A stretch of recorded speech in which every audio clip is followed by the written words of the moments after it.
Oi, bonitos! Sejam muito bem-vindos ao ano letivo de 2021.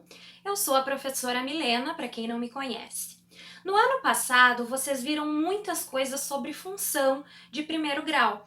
Então, essas expressões como f de x, gráfico, plano cartesiano, tudo vocês viram no último ano. Mas como nada é tão ruim que não possa piorar, nesse ano nós vamos ver a função do segundo grau. Deus me defenderai. E antes de ver a função do segundo grau, nós vamos revisar a equação do segundo grau e a aplicação, claro, da fórmula de Bhaskara. Embora a fórmula de Bhaskara leve o nome Bhaskara, ela não é do Bhaskara. Você tá falando sério? Ih, rapaz. A história é a seguinte: vários povos contribuíram para os conhecimentos em termos de equação do segundo grau. Mas foi só um francês, muito tempo depois, que fez realmente a fórmula de Bhaskara como a gente conhece ela hoje. O nome desse francês era François Vier. Chique, né? Porém, aqui no Brasil, algum pesquisador matemático, acredita-se, relacionou a fórmula do François Vier com alguns conhecimentos sobre a equação do segundo grau que um matemático chamado Bhaskara, um matemático indiano, fez sobre a equação do segundo grau. Então, esse pesquisador, relacionando essas duas pessoas, achou que a fórmula do François Vier deveria ser chamada de fórmula de Bhaskara, como nós conhecemos hoje. Começamos então a nossa revisão sobre a equação do segundo grau.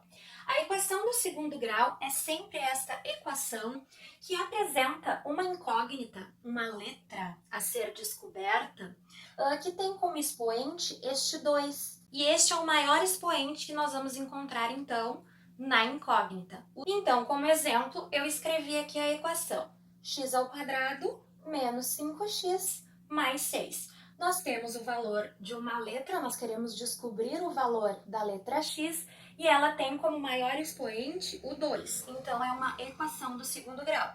Além disso, numa equação do segundo grau, é muito importante que nós saibamos identificar os coeficientes para depois fazer a aplicação da fórmula de Bhaskara. Então, nós temos o coeficiente A, vai ser aquele número que sempre acompanha o x². Nós vamos ter o coeficiente B, vai ser aquele número que sempre acompanha quem? O x. E nós vamos ter o coeficiente C, que é aquele número que nós chamamos de termo independente. Por que termo independente? Porque ele está sozinho, ele não depende de nenhuma letra para ser o que ele é.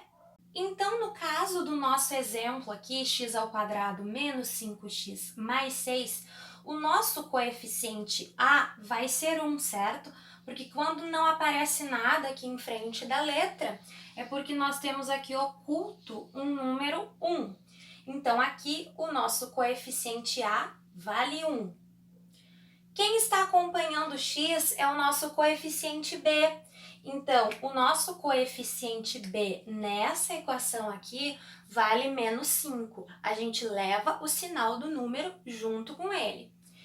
E aqui, então, o nosso coeficiente C vale 6 nessa equação. É o número que não está acompanhando o x² e nem o x, é o que está sozinho. Então, pessoal, aqui está a famosa fórmula de Bhaskara, certo? Que nada mais é que uma receita, né?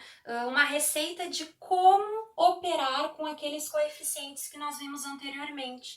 Quais operações eu vou fazer com A, com B e com C para chegar no meu resultado. A fórmula de Bhaskara, então, é menos B mais ou menos a raiz do delta sobre 2A.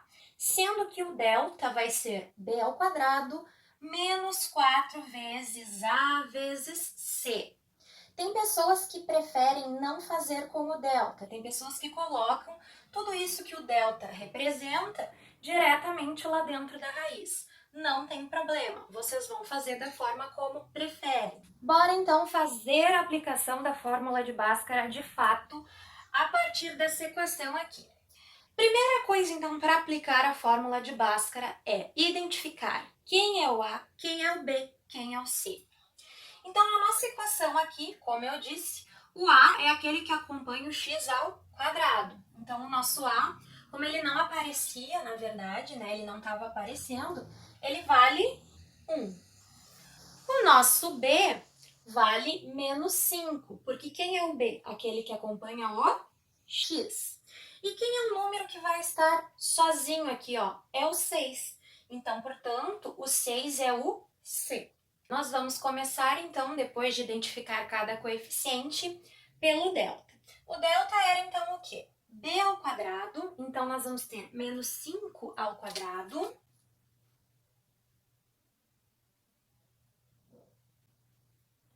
Menos 4 vezes o A. Quem é o nosso A? É 1. Vezes C, que é o nosso 6. Então, vejam que eu só estou substituindo as letras pelos números correspondentes. Aí, aqui nós vamos começar pela potência e pela multiplicação. Vamos lá.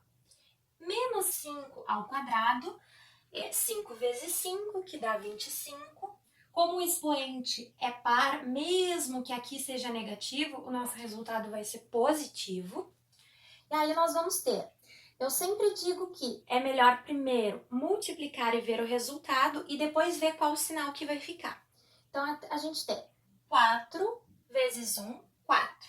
4 vezes 6, 24, certo? Aí nós vamos ver a função do sinal.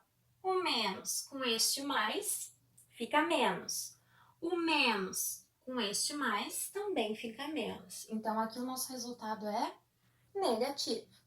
25 menos 24 vai dar 1.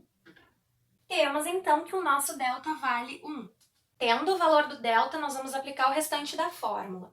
Então, lá na fórmula, vamos lembrar, a gente tinha menos B. Aquele menos na frente do B me diz que eu preciso apenas trocar o sinal do B. Então, para não ter nenhum problema, a minha dica é, sempre naquele menos B, o que a gente vai fazer? Nós vamos pegar o valor desse B aqui e só trocar o sinal. Menos B mais ou menos a raiz do delta. Só que o nosso delta deu quanto? A gente já tem o valor dele, é 1. Tá? Então, substitui o delta, que é aquele triângulozinho, por 1. Dividido por 2 vezes o A. O nosso A vale 1. Eu vou ter 5 mais ou menos. Qual é a raiz quadrada de 1? 1. É um número que multiplicado por ele mesmo deu 1, é o próprio 1. Sobre 2 vezes 1 é 2. E aí, pessoal, nós vamos ter, então, que dividir a nossa conta em duas partes. Uma usando o mais e a outra usando o menos. Então, numa conta, nós vamos fazer 5 mais 1 sobre 2. E para o outro resultado, nós vamos ter 5 menos 1 sobre 2. 5 mais 1 vai dar 6. E 6 dividido por 2 vai dar 3. Portanto, um dos nossos resultados é 3. Depois nós temos 5 menos 1, 4. E 4 dividido por 2, 2. Na equação do segundo grau, a gente vai ter, então, sempre dois resultados, tá? Nós vamos ver um segundo exemplo, pessoal, porque pode ocorrer um pequeno problema lá no cálculo do delta, certo? Então, nesse exemplo aqui, nós temos x ao quadrado mais 4x mais 8. Então, o nosso coeficiente A é quem acompanha o x ao quadrado, vale 1. O coeficiente B acompanha o x, vale 4. O coeficiente C é um número que está sozinho, vale 8. Muito bem. Aí nós vamos calcular o nosso delta. B ao quadrado, 4 ao quadrado, menos 4 vezes A. O nosso A vale 1, vezes C, o nosso C vale 8. Aí eu calculei a potência e a multiplicação. 4 ao quadrado dá 16. 4 vezes 1, 4. 4 vezes 8, 32. sendo que vai ser negativo, né? Menos com mais, menos, menos com mais do 8, menos. E aí nós vamos ter 16 menos 32. 16 menos 32 vai dar menos 16. E nós vamos ter aqui um delta negativo. Quando o delta der negativo, nós vamos parar a conta aí e não vamos fazer o restante da fórmula. Por quê? Porque não existe raiz quadrada de número negativo entre os números reais. Então, nós vamos parar a conta por aqui, porque o delta ele vai ir para dentro de uma raiz, certo?